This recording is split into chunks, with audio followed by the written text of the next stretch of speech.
talking about the fact that you would want more Indians to, of course, fly, make it affordable as well. But in terms of the ministry, and what sort of incentives and impetus are you offering to prospective...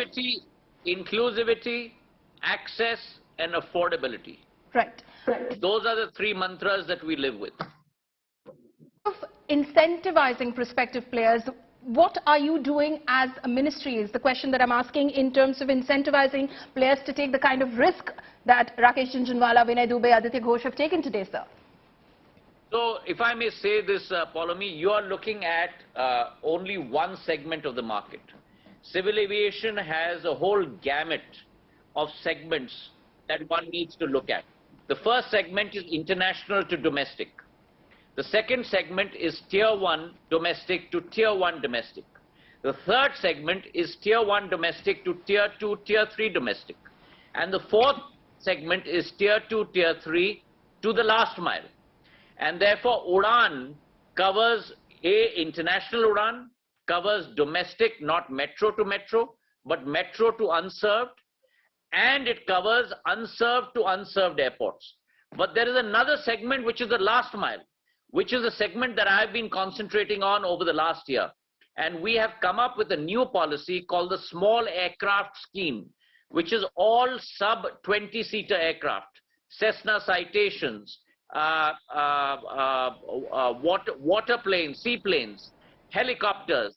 And through the SA scheme, we have taken the UDAN scheme one step ahead, which is not only a viability gap funding on a full plane load basis or a seat basis, but also a viability gap funding in terms of the leasing cost of an aircraft.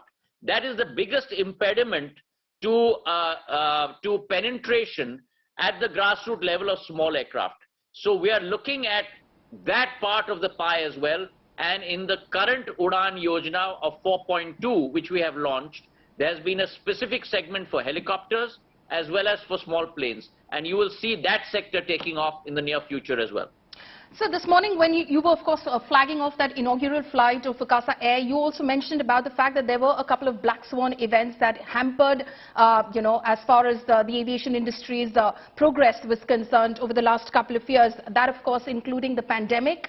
That seems to be subsiding. Flyers seem to be back at the airports as well. But what about ATF? Fuel prices, a huge component of the operational cost of an airline. What are we doing about that? Absolutely, you're bang on. If you look at the cost structure of an airline, almost 37.5% to 40% of that cost structure is ATF. And look what's happened to ATF. It's gone from an average of roughly 53,000 rupees a kiloliter in 2019-20 to almost 1,41,000 per kiloliter. So there's been almost a 3x increase in the price of ATF. It has now reduced in the last week by almost 16% to about 1,21,000, but that still is a 2x multiple of where it used to be. Right. And therefore, ATF has become a 50% portion of an airline's cost structure, which earlier used to be 40% because of the rise in ATF prices.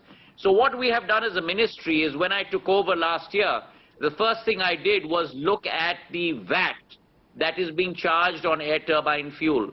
And I personally wrote to 22 chief ministers. We had 12 states and union territories that were charging a very small 1 to 4% as VAT on ATF, but we had almost about 26 states and union territories that were charging between 20 to 30% VAT. So look at the multiplier effect on a cost basis for an airline. And so I wrote to 22 chief ministers, and I'm glad to report through your channel that 16 chief ministers have reduced VAT on ATF in their states from a burdensome 20 to 30% down to 1 to 4%. And through your channel, I'd like to thank all those chief ministers of the northeast states, whether it is Arunachal or Manipur or Tripura, right, of the hinterland, whether it is Uttar Pradesh, Madhya Pradesh, Gujarat, of hilly states like Uttarakhand and Himachal, of union territories like Jammu and Kashmir and Ladakh and Andaman and Nicobar and Lakshadweep. Across the board, we've had that happen. And what has happened as a result of that? As a result of that, you've seen much more refueling happening in those states rather than the prohibitively expensive states.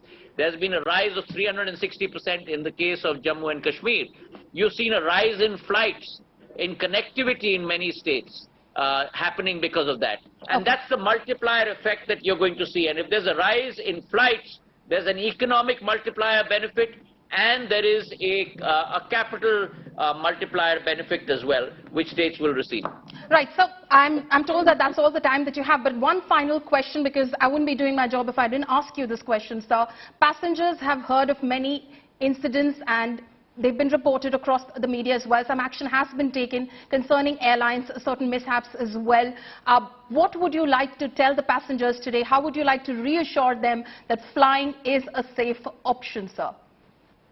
Well, let me say this, that first of all, this is an industry and a sector where reporting is not 99%, but reporting is 100%. Every occurrence gets reported.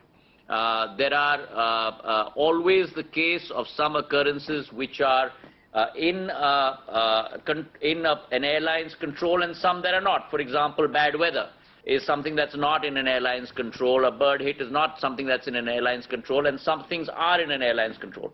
So the primary responsibility is the airlines for safety. But for me, safety is paramount, and that's where the regulator in terms of DGCA comes in. And you have seen over the past few weeks, a lot of steps have been taken, and I'm very confident that through those steps, you have already seen a lot of changes happen.